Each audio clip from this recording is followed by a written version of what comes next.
ओम साई राम। कैसे हैं आप लोग? आई होप सब ठीक होंगे। आप लोग भी साईं बाबा का दर्शन कर लीजिए। आजकल मैं बिल्कुल मॉर्निंग में जब साईं बाबा उठते हैं उसी टाइम जाती हूँ। और ये थर्सडे का है इसलिए थोड़ा सा भीड़ है, नहीं तो और दिन तो बहुत ही कम भीड़ होती है, क्योंकि 6 बजे वो भी शहर में सभी लोग का उठना बहुत मुश्किल होता है। काम भी है, लेकिन अगर उठ सकते हैं और दर्शन कर सकते हैं तो बहुत ही अच्छी बात है। तो मैं आज बता रही हूँ कि भगवान की आपकी कृपा हमेशा ही रहती है, बस पहचानने की देर होती है। कौन हमारा भला चाहता है, कौन हमारा बुरा चाहता है, ये हमारे ऊपर डिपेंड करता है कि हम कैसे पहचानें। और ये सब मैं इसलिए बोल रही हूँ क्योंकि पहचानना बहुत ज़रूरी है। भगवान कभी नहीं आते धरती पे, वो किसी न किसी को जरिया बनाते हैं। अगर आपके पिछले जन्म का कुछ कर्म होता है, वो ग्रह के रूप में कह लीजिए, जो कष्ट है वो ज़रूर आता है। भले आपका मतलब भगवान के ऊपर श्रद्धा है तो कम ज़रूर होगा, लेकिन होता है। अगर आपके लाइफ में कुछ ख़राब होना होता है तो आपके रिलेटिव्स लोग के थ्रू ही भगवान ख़राब भी कराते हैं। लेकिन अगर आपके लाइफ में कुछ बहुत बड़ा अच्छा होना होता है तो वो भी आप ही के रिलेटिव लोग के थ्रू, आप ही के दोस्त रिश्तेदार के थ्रू भगवान करवाते हैं। तो आप एक इस एग्जाम्पल से समझ सकते हैं, मैं अपना ही उदाहरण दे रही हूँ कि साईं बाबा की कृपा तो मेरे ऊपर, मेरे पूरे फैमिली के ऊपर कई सालों से है। लेकिन पता नहीं कुछ सोच नेगेटिव ऊर्जा की वजह से, मतलब अभी मुझे पता चला, कुछ साल पहले भी पता चला कि कुछ हमारे फैमिली मेंबर के ऊपर, मतलब घर पे नेगेटिव ऊर्जा करके रखा हुआ है, जिसको मतलब नॉर्मल भाषा में जादू टोना कहते हैं। जिसके कारण भगवान की जो आशीर्वाद है मिला ज़रूर है। मैं ये नहीं कहूँगी कि हाँ फैमिली के, हमारे फैमिली पे आशीर्वाद नहीं मिला है, लेकिन जितना मिलना चाहिए, जितना मेहनत किए हैं, हमारे जॉइंट बिजनेस था उसके अकॉर्डिंग नहीं हो पाया। और आज तो खैर बिल्कुल ही सोचिए एक तरह से ख़त्म होने के कगार पे है। लेकिन मैं बस यही कहूँगी, अगर कुछ अच्छा होना होता है तो भगवान कुछ जरिया बनाते हैं, बस उसको पहचानिए। और उसको कैसे पहचानेंगे? तो जैसे मान लीजिए मैं 15 साल पहले, भगवान की कृपा कहिए, मेरे पास, मैं गोल्ड ट्रेडिंग करती थी, तो जॉब भी करती थी, तो मेरे पास काफ़ी लाखों रुपए मेरे पास इकट्ठा हो गया था।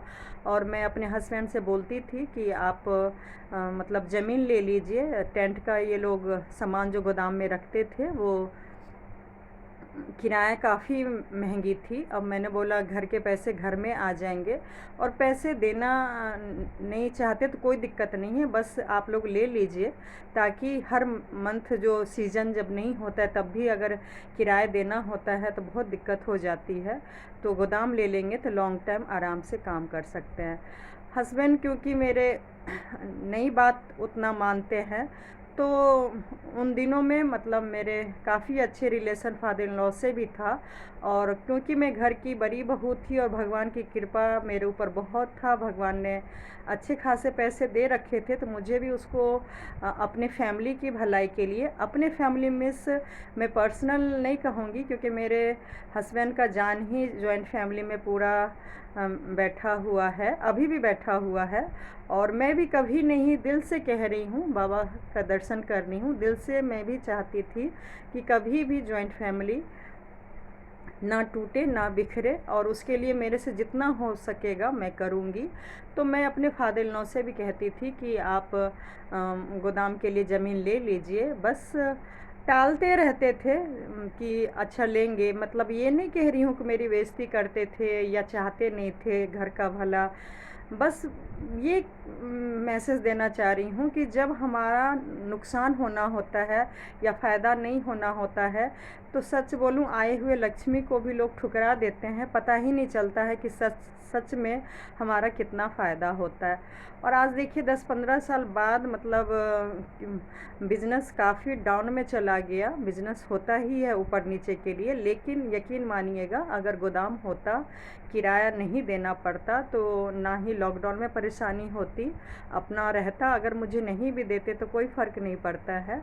और नीचे मतलब गोदाम होता, ऊपर 3-4 मकान आराम से बन जाते, फ्लैट, सब लोग आराम से रहते। अगर मान लीजिए उस एरिया में नहीं भी रहते तो रेंट आ जाता, मतलब घर भी आराम से चल जाता।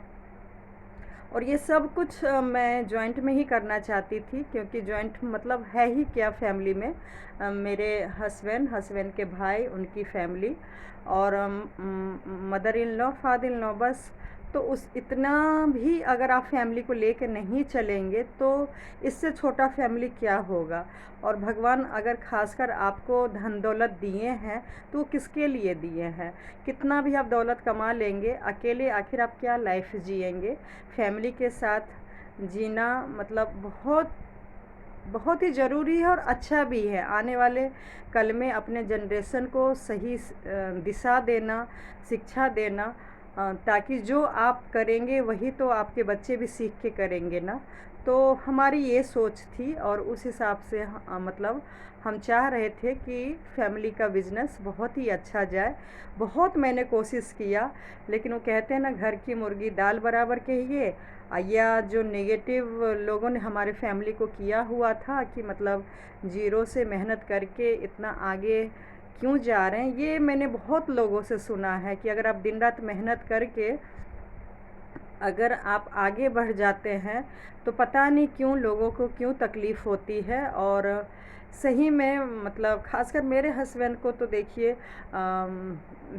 एक एक पैसे के लिए मतलब मोहताज कर दिया है। शरीर से तो खैर सब लोग परेशान हुए ही, और पैसे से बहुत ज़्यादा परेशान है। वो तो बाबा की कृपा कहिए कि मैं इतने सालों बाद भी काम कर रही हूँ, कुछ इन्वेस्टमेंट कर रखी हूँ, जिससे कि मैं मतलब आराम से अपना घर चला रही हूँ। और बस वीडियो बनाने की यही मकसद है कि कुछ 10-15 साल बाद फिर से मैं कुछ पैसे जमा की हूँ, फिर से हस्बैंड को दोबारा उठने के लिए बोल रही हूँ। और जरिया बनाते हैं मैं कहती हूँ कोई और वाइफ होती तो छोड़ देती, लेकिन मेरा बस यही मानना है कि आप भले ही किसी और के लिए नहीं, 2 बच्चे हैं और बेटियों का सारा फ़र्ज़ निभा सके अच्छे से, जैसे हम लोग के पिता शादी के 23 साल बाद भी बेटी दामाद का अच्छे से ध्यान रखते हैं। मेरे हस्बैंड भी एक आदर्श पिता बने, अच्छे से बेटियों का शादी करे। तो उसके लिए देखिए काम नए सिरे से करना बहुत बहुत ज़रूरी है। तो उसके लिए मैं फिर से ज़मीन दुकान देख रही हूँ जहाँ डेवलप ज़्यादा है और बिज़नेस सही से चले।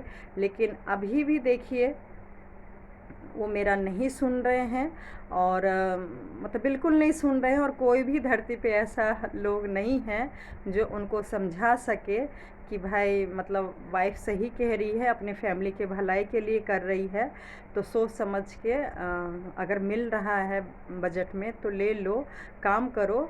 क्योंकि ज़िंदगी का नाम ही फ़ायदा और नुकसान है। कभी भी फ़ायदा हो जाता है, कभी भी नुकसान हो जाता है। तो हमें मतलब पीछे नहीं जाना चाहिए मेरे हस्बैंड तो ज़िद पे अड़ गए हैं। भगवान से ही मतलब बोलते हैं कि मैं भी देखता हूँ कि अगर मैंने गलती नहीं किया है तो वो मुझे कितना नीचे गिराएंगे। एक एक पैसे के लिए मोहताज अगर कर दिए हैं तो मैं देखना चाहता हूँ कि वो और मुझे कितना गिराएंगे। मैं बोली भगवान जो भी, भगवान नहीं करते, हमारे कर्म का ही फल मिलता है, पिछले जन्म का या इस जन्म का। और कुछ मैं इस चीज़ पर नहीं मानती हूँ कि सच में लोगों ने किया है, और अगर किया है तो हम दिन रात गीत नहीं गा सकते हैं, उसके लिए हम नहीं बैठ सकते हैं कि लोग अगर हमें बर्बाद किया है तो हम उसी दिशा में जाए। बस मैं डेली मंदिर जा रही हूँ, और भगवान से यही प्रार्थना कर रही हूँ कि वो जल्द से जल्द बात मान जाए और अपना प्रॉपर्टी ले ले और नए सिरे से जो भी काम करना चाहे उस प्रॉपर्टी पे आराम से करे। मुझे कोई मतलब नहीं है अगर उस बिज़नेस से वो जॉइंट फैमिली चलाए, अपना चलाए, बस मेरा यही मन है। मैं तो अपना जो काम कर रही हूँ मैं वही करती रहूँगी और साईं बाबा पे मुझे पूरा भरोसा है।